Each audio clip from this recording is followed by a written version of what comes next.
Shalom saudara-saudariku yang terkasih dalam Tuhan kita Yesus Kristus. Apa kabarnya malam ini?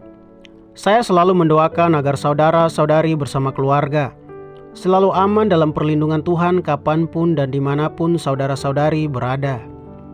Sebelum kita mulai dengan renungan malam ini, marilah kita berdoa. Bapa kami yang di sorga, di dalam nama putranya yang tunggal Tuhan kami, dikuduskanlah namamu di tempat yang maha tinggi. Datanglah kerajaanmu dan jadilah kehendakmu di tempat ini seperti di sorga. Berikanlah kami pada saat ini hati yang memahami firman-Mu. Dan ampunilah kami akan kesalahan kami, seperti kami juga mengampuni orang yang bersalah kepada kami.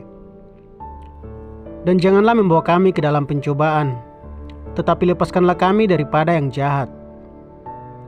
Karena Engkaulah yang mempunyai kerajaan, kebenaran dan keadilan, dan kuasa dan kemuliaan, sampai selama-lamanya. Amin. Saudara-saudariku yang terkasih dalam Tuhan kita Yesus Kristus, untuk ayat renungan kita pada malam hari ini terambil dalam kitab Yohanes pasal 20 ayatnya yang ke-29. Demikian firman Tuhan. Kata Yesus kepadanya, "Karena engkau telah melihat aku, maka engkau percaya. Berbahagialah mereka yang tidak melihat namun percaya." Saya ulangi. Kata Yesus kepadanya, "Karena engkau telah melihat aku, maka engkau percaya. Berbahagialah mereka yang tidak melihat namun percaya." Saudara-saudariku yang terkasih dalam Tuhan kita Yesus Kristus, tentunya kita sebagai umat Kristen sangat tahu tentang ayat firman Tuhan ini, di mana firman Tuhan berbunyi, "Berbahagialah mereka yang tidak melihat namun percaya." Mungkin ada banyak dari kita yang belum tahu tentang arti dan makna dari firman Tuhan tersebut. Dalam renungan kali ini saya akan menjelaskan kepada keluarga Tuhan maksud dan tujuan Tuhan menyampaikan firman tersebut kepada kita. Mungkin kita sering mendengar banyak yang bersaksi tentang ayat firman Tuhan tersebut, di mana dalam setiap kesaksian sering dikatakan bahwa walaupun kita tidak melihat atau bersama dengan Tuhan di zaman itu, tapi kita harus percaya bahwa Tuhan itu benar-benar ada.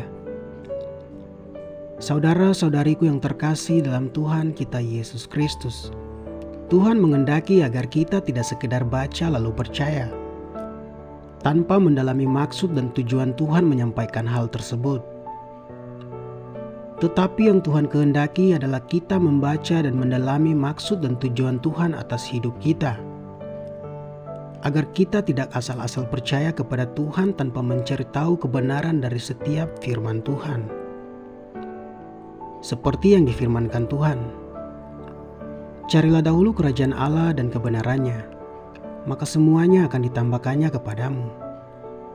Dan berbahagialah orang yang mencari kebenaran, sebab mereka akan dipuaskan." Sama halnya dengan para penyelam. Para penyelam tidak dapat berenang di atas permukaan air, karena jika demikian, mereka tidak akan pernah tahu apa yang berada di dalam air. Demikian firman Tuhan.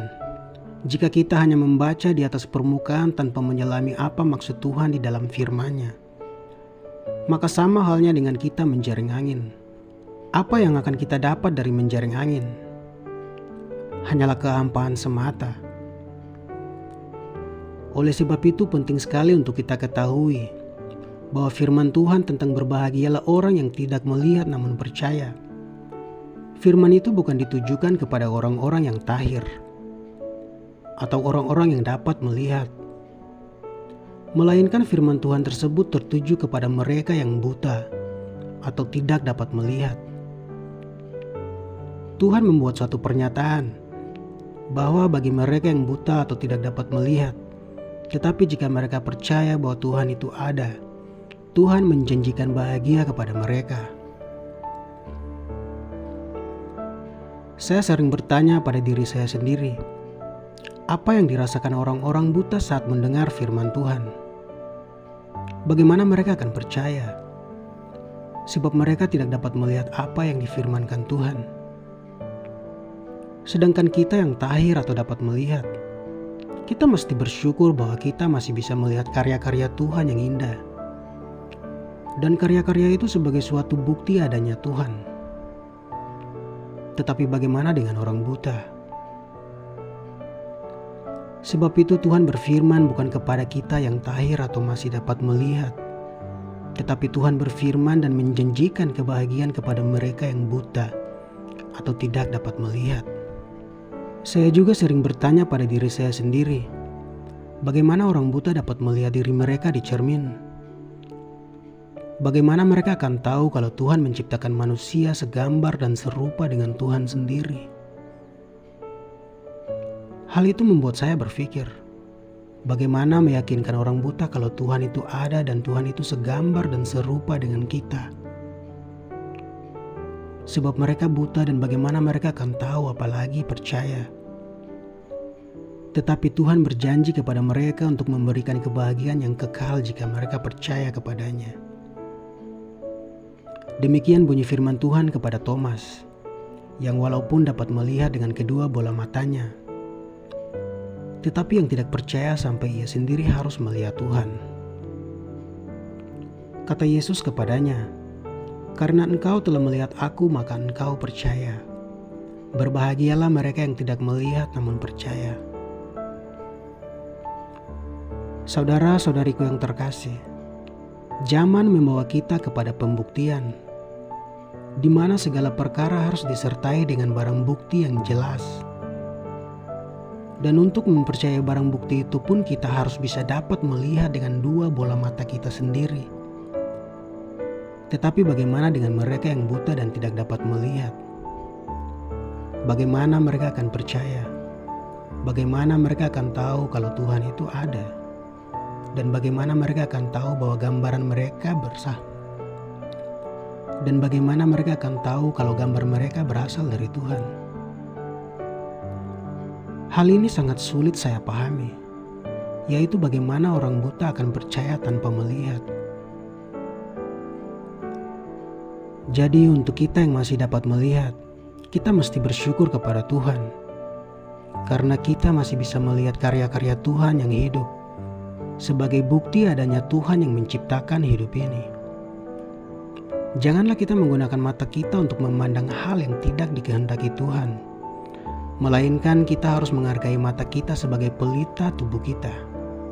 Jika mata kita gelap, maka gelap juga seluruh jalan kita. Jika mata kita baik, maka teranglah seluruh jalan kita. Demikian firman Tuhan. Kata Yesus kepadanya, "Karena engkau telah melihat aku, maka engkau percaya. Berbahagialah mereka yang tidak melihat namun percaya." Amin. Saudara-saudaraku yang terkasih dalam Tuhan kita Yesus Kristus, saya punya beberapa pertanyaan di sini. Mungkin saudara-saudaraku bisa berbagi masukan satu sama lain untuk membangun iman kepercayaan kita kepada Tuhan menurut pandangan kita sendiri. Pertanyaannya, apa yang dirasakan orang yang buta? Apa yang dirasakan orang yang tuli? Apa yang dirasakan orang yang bisu?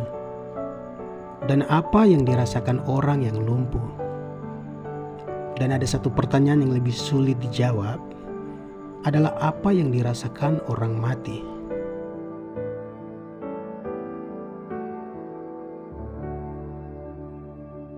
Saudara-saudariku yang terkasih, untuk menutup renungan malam ini dan sebelum kita membaringkan diri untuk tidur, marilah kita berdoa kepada Tuhan yang memberi perlindungan dan keselamatan.